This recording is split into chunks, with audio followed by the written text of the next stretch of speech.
저는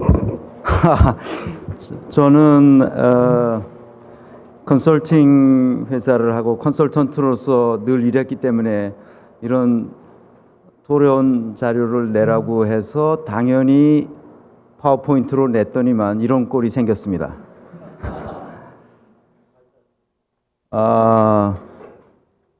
불편하게 해드려서 대단히 죄송합니다. 그러나 뭐 이렇게 된 거니까 잠깐 말씀을 드리면, 제가 국회에 와서 이런 거 토론하거나 이런 발표 세미나 이런 거를 아주 극도로 싫어합니다. 왜냐하면 우선 첫째는 국민의례라는 게 있어서고요. 아주 촌스러운 건데 이런 걸 아직까지도 하고 있다는 게 너무 한심하다는 생각이 들어서 이걸 하지 말라고 그렇게 얘기했는데도 아직까지 계속 하고 있습니다. 이게 왜 하지 말아야 되냐면, 우리는 국기에 대해서 맹세할 의무가 없어요. 어디다 대고 맹세를 합니까? 그러면 안 되는 겁니다. 그건 사람의 정신을 마음대로, 지금 영혼 말씀하셨는데 마음껏 자기 상상의 나래를 펼 수 있는 무한한 자유를 허락하는 것이 나오는 건가요? 네. 하는 것이 그 국가의 의무고 국가가 존재하는 이유입니다. 근데 거기다 대고 여기 올 때마다 그런 짓을 하라고 해서 참 답답하기 짝이 없습니다. 두 번째로는 금방 보셨다시피 국회의원들이 왔으면 끝까지 듣든지 아니면 중간에 나가려면 처음부터 오지 말든지, 이게 무슨 짓이에요 이게. 도대체가 글러먹었어요. 이게 여기 있는 사람들이 하는 짓이 보면은. 그렇게 얼굴만 내밀고 명함 뿌리고 나가면은 무슨 우리끼리 토론을 하면 무슨 의미가 있습니까? 이거 다 녹화해서 다 내보내시기 바랍니다. 아이, 발제하신 선생님의 글과 다른 토론하신 선생님들 글을 제가 다 보고, 저는 이제 경영학을 공부한 사람으로서 조금 다른 관점에서 보완해 드려야 되겠다는 생각이 있어서 그 보완 관점을 세 가지로 잡았습니다. 우선 우리 사회의 가장 큰 문제는 직무 개념이 존재하지 않는다는 겁니다. 직무 개념이 존재하지 않는다는 말이 무슨 뜻인지를 설명하는 건 진짜 어렵습니다. 왜냐하면 다 직무를 맡고 계시는데 직무 개념이 없다니 이게 무슨 소리야? 이렇게 생각하실 거기 때문에 그렇습니다. 두 번째는 그런 직무들의 집합이 조직인데 조직이라는 개념이 없다는 겁니다. 우리가 다 조직에 있잖아. 이게 국회도 조직이고 또 국가 정부도 조직이고 국가를 운영하려면 조직이 있어야 되니까 그것이 조직이고, 또 시민 단체도 조직이고 기업도 조직이고 가정도 조직인데 뭐 조직이 없다는 게 무슨 소리야? 이렇게 생각하시니까 이걸 또 설명한다는 게 졸라 어렵습니다. 마지막으로 조직 개념이 없기 때문에 경영의 개념은 없습니다. 경영을 어떻게 하는 것인지를 모른다 이 말이야. 그러니까 나라가 이 지경까지 오게 된 것이죠. 그래서 요 세 가지 관점에서 간단하게만 이거 설명하려면 그 며칠 설명을 해야 되는데 이 간단하게만 정리해 보겠습니다. 우선 조선 후기와 구한 말의 상황을 살펴보겠습니다. 량치차오라는 사람은 중국 청년이었는데 우리 동북아시아를 여행하면서 특히 일본, 조선, 당시 그 중국, 만주 이런 데를 여행하면서 쭉 기록했습니다. 기록을 다 했는데 그 중에서 조선에 관한 기록만을 별도로 번역해가지고 출판했어요. 최영욱 교수가. 그것을 량치차오 조선의 만국을 기록하다 이렇게 나와 있는데, 거기에 보면 이런 문단이 나와요.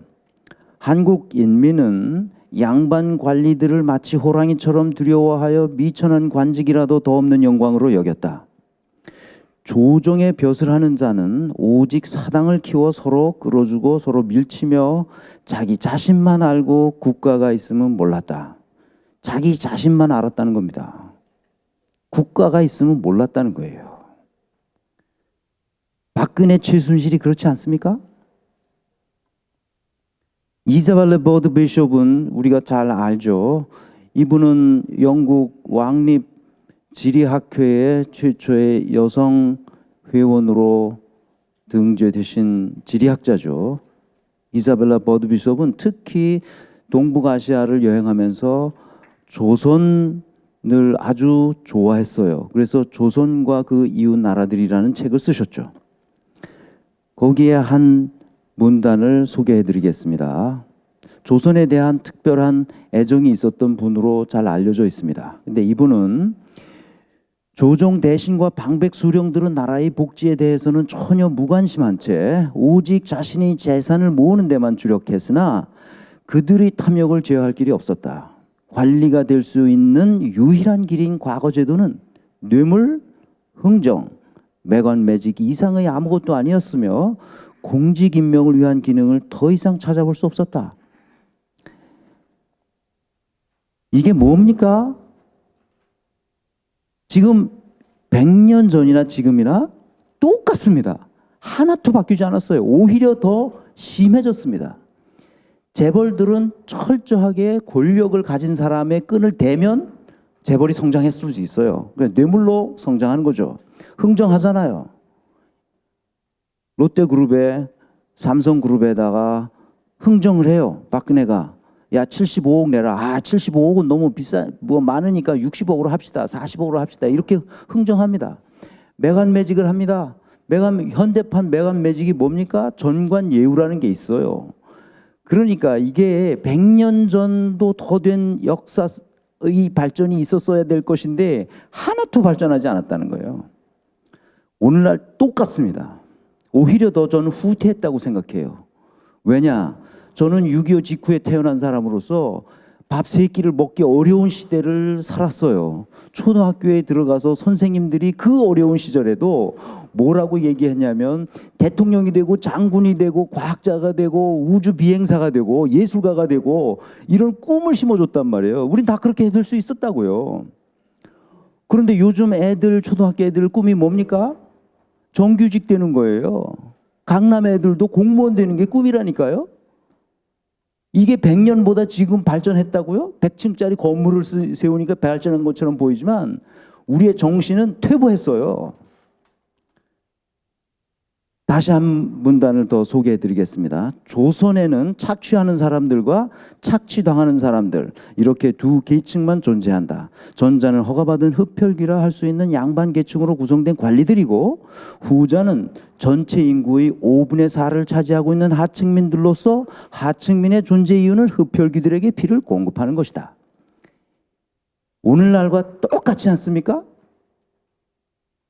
과거에 양반들이 이 관원들이 이 백성들을 가렴주고 하는 것은 일부 허용된 면도 있지만 대부분 불법이었어요.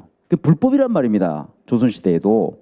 그런데 오늘날은 오히려 합법이에요. 이게 뭐냐면요. 90%의 백성들을 10% 아니면 99%의 백성들을 상위 1%가 흡혈귀처럼 피를 빨아들이고 있어요. 어떻게?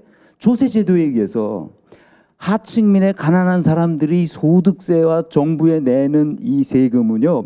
소득의 비례로 상위 1%와 상위 10%가 내는 소득의 비례에 내는 세금에 비해서 훨씬 더 많다는 말입니다. 그러니까 어떻게 되는 거예요? 이게 합법적으로 피를 빨아먹고 있는 거예요. 누가? 가진 자들이. 이것을 이해해야 됩니다. 그러니까 우리가 지금 100년이 더 된 세월이 지났지만 우리가 발전한 거예요. 퇴보한 거예요. 이게 퇴보했단 말입니다. 오히려. 그래서 이제 직무의 개념이 어떻게 변화되었는지 잠시 설명드리겠습니다. 과거 중세에는 이게 유럽의 역사예요. 중세에는 조직이 사람들이 집합이었어요. 그러니까 그 조직 내에는 신분 질서에 의해서 계급으로 나누어져 있었어요. 그러니까 거기에는 누구나 직무가 있고 누구나 밥을 먹을 수 있어요. 거기에는 뭐 노동의 개념이라는 게 별로 없었습니다.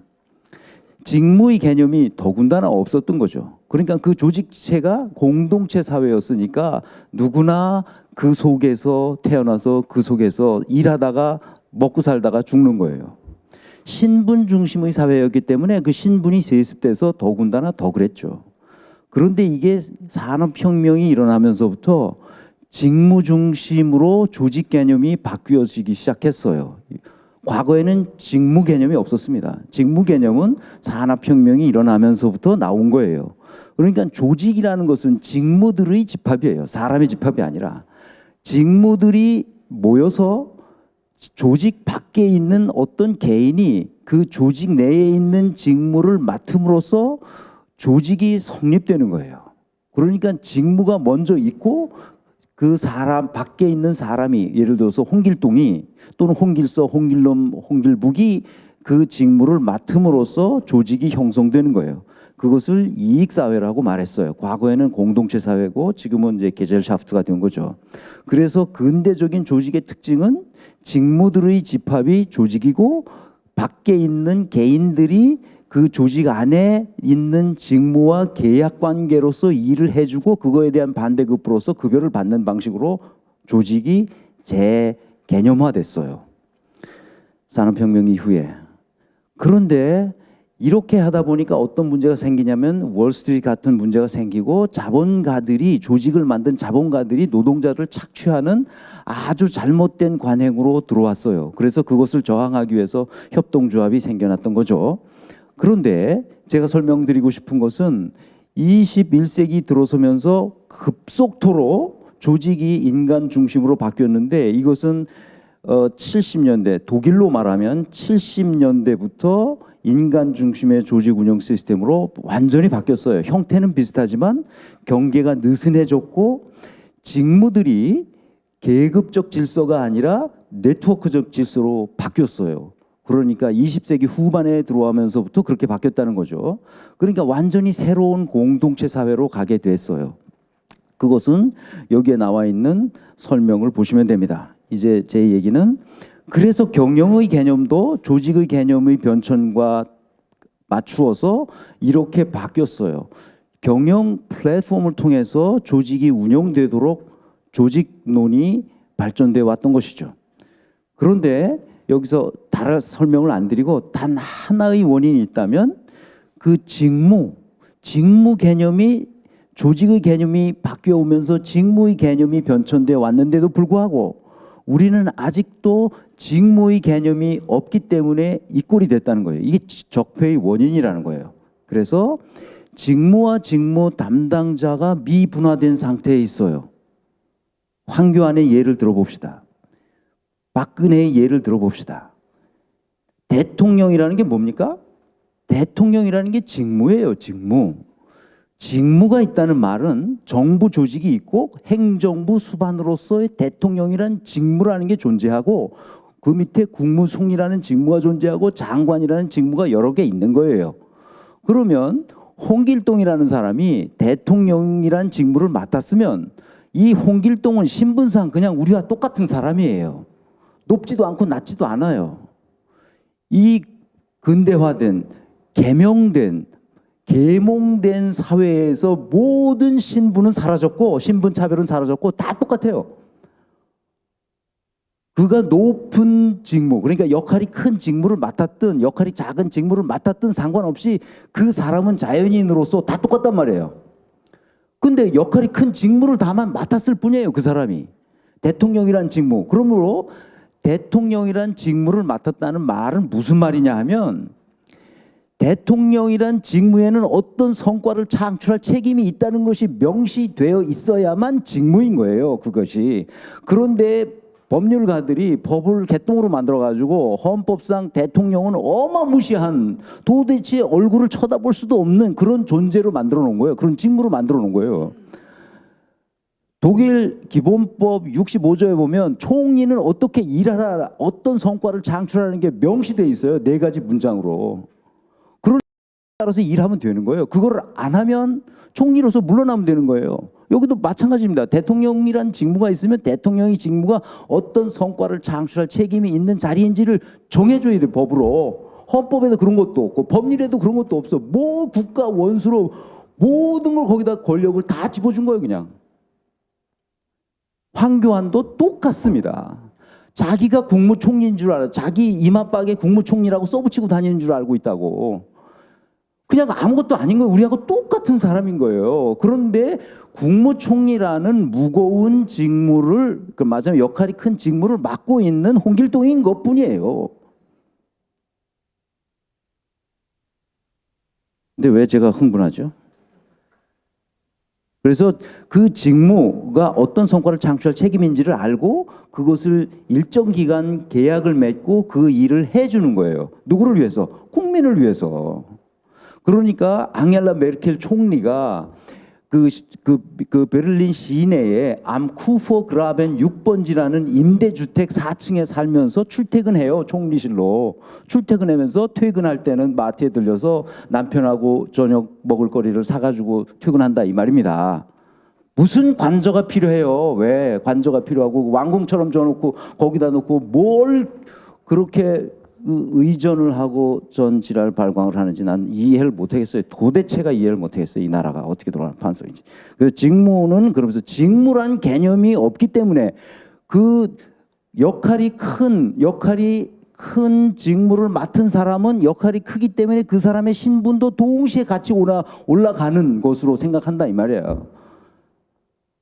그거를 인정해주고 있어요. 국민 전체가.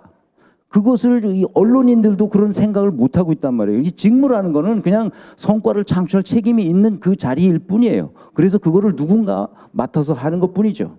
이거 보세요. 이게 직무와 직무 담당자가 완벽하게 구별돼 있잖아요. 이게. 이 상황실의 책임자는 누구예요? 브래드 웹 준장이거든. 대통령도 개똥인 거예요. 여기에 들어오면은. 이거 보세요. 이게 뭐예요? 뭐 하고 앉아 있는 거예요, 지금 이게. 이거 보세요. 남은 사람 다 받아쓰고 있잖아요. 이게 초등학교 받아쓰기 하는 시간도 아니고, 아니 자기가 이거 할 말이 있으면 다 프린트 해가지고 다 나눠주고 그냥 읽어보라 그러면 되는 거지 왜 거기서 받아 적고 앉았습니까? 이런 등신 같은 제도를 만들어 놓고, 그러니까 이게 문제인 거예요. 이게 이 사람들 토론하는 거 봐요. 각자 자기 의견을 내고 토론해서 합의된 결정을 내면 되는 거 아니에요.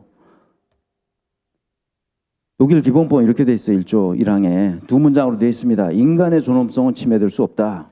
이를 존중하고 보호하는 것은 모든 국가 권력의 의무다. 그래서 1조 1항의 정신을 헌법적으로 실현하기 위해서 그 다음 조문들이 다 나오는 거예요. 그래서 국가 권력을 가지고 있는 연방의회는 어떻게 해라, 총리는 어떻게 해라, 연방 대통령은 어떻게 해라, 주정부는 어떻게 해라, 사법부는 어떻게 해라는 게 계속 나오는 겁니다. 그래서 최근에 제4차 산업혁명과 관련돼서 직무 설계를 어떻게 해야 되는지, 완전히 현재 이 인류의 문명이 완전히 바뀌고 있으니까요. 그 바뀌고 있으니까 이것을 어떻게 해야 되냐, 직무를 다시 설계해야 되고 조직을 다시 설계해야 된다고 독일 사람들이 생각하는 거예요. 그래서 인더스트리 4.0은 중소기업에 적합한 기술적이면서 동시에 조직 설계를 어떻게 하느냐에 달려 있다는 거죠. 그리고 노동 친화적인 조직 설계를 어떻게 해야 되냐에 달려 있다는 거예요. 4차 산업혁명을 독일에서 성공적으로 완수해 가려면 그런 얘기죠.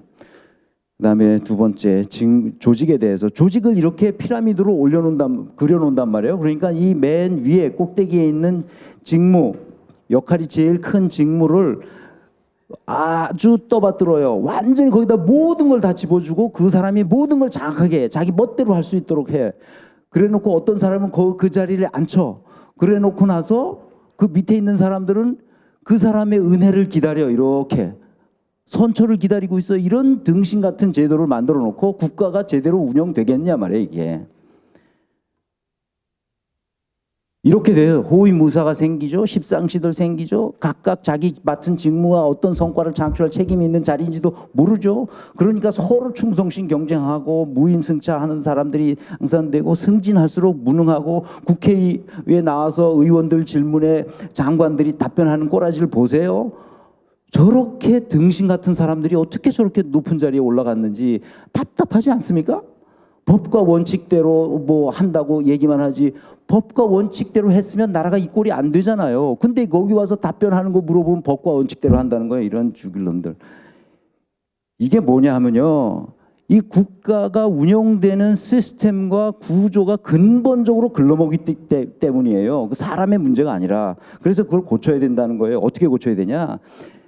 모든 사람은 똑같은 것인데 동등한 것인데 다만 역할이 다른 직무를 맡았다는 거예요. 그래서 이렇게 네트워크형 조직으로 바뀌어야 된다는 겁니다. 이걸 설명하려면 시간이 걸리니까 그냥 넘어가겠어요. 어떻게 해야 되냐? 그렇게 하려면 이렇게 피라미드 구조에서 네트워크형 조직으로 바꾸려면 세 가지만 하면 돼요. 권한을 소수에게 몰아주지 않는다. 두 번째, 모두에게 반대할 의무를 부여한다. 불합리한 명령과 지시에 대하여 반대할 의무. 그러니까 이것을 기업에서는 컨설팅 펌에서 이걸 다 해요. 모든 컨설턴트들에겐 obligation to dissent, 반대할 의무를 줘요. 그러니까 상사가 아무리 뭐라고 얘기하고 지시하고 해도 반대할 수 있어요. 왜냐하면 그것이 불합리하다고 생각할 때. 그러면 토론이 붙죠. 그래서 의사결정을 할 때는 반드시 합의에 의해서만 의사결정되도록 해요. 그래서 경영은 어떻게 하는 거니까 이렇게 하는 거예요. 경영이라는 의사결정을 하는 것인데 의사결정은 태제가 주어지면 어떤 사람이 반대 의견을 내요. 안티테제를 내면 그 사람을 배신자로 찍는 게 아니라 이제 토론을 하기 시작하는 거예요. 토론을 하는데 우리는 어떻게 하냐면 이렇게 해요. 너 양보해라. 양보해. 이렇게 양보하게 하고 이것을 합집합을 만들어서 절충적으로 합의를 해요. 독일 사람들은 이런 합의를 가장 위험한 합의라고 생각하고 이런 식으로 합의하지 않습니다. 여기 한번 보세요.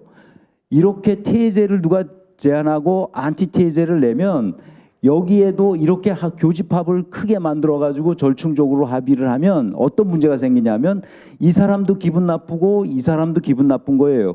여기에도 뭐가 있어요? 좋은 게 있고 여기에도 좋은 게 있기 때문에 좋은 게 빠져서 합의안을 성사되기가 어려워요. 그래서 어떻게 해야 되냐면 이렇게 해야 되는 거예요. 이렇게 합집합에 테제, 안티테제가 나오면 토론을 통해서 완전히 새로운 신테제를 만든 합집합적인 합의를 하도록 해야 돼요. 이것을 창조적 합의라고 해요. 이것은 집단 지성의 힘을 가져오는 것이고 역사 발전의 변증법적 원리를 우리 현실에서 실천하는 거예요.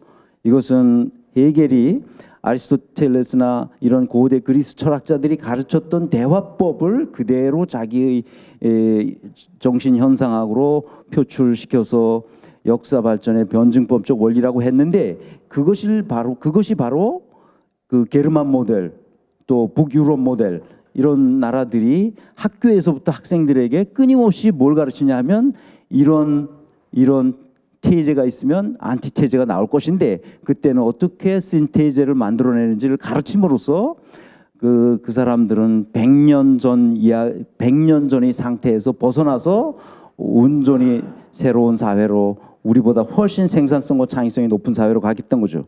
우리가 왜 조선 말기에 있었던 거와 지금 비교해 보면 하나도 달라진 것이 없느냐? 이런 방식으로 하지 않기 때문인 거예요. 이런 합의의 원칙에 따라서 조직이 운영되지 않는 다수결로 자기가 승자 독식한 사람은 무조건 자기 뜻대로 밀어붙일 수 있는 이런 잘못된 방식의 의사결정 시스템 때문에 이렇게 됐다. 이것은 경영이 아니고 완전히 잘못된 것이다. 그러므로 의원 입법만 해놨더니 이런 문제들이 생겨요. 그러니까 시민 입법을 동시에 할 수 있도록 해서 이것이 조화를 이루면 의원 입법과 시민 입법 체제, 다시 말하면 스위스와 같은 직접 민주주의 체제로 간다면 우리는 상당히 높은 생산성과 창의성을 발휘하는 나라가 될 수 있을 것이다. 이렇게 생각합니다. 얘기 마치겠습니다.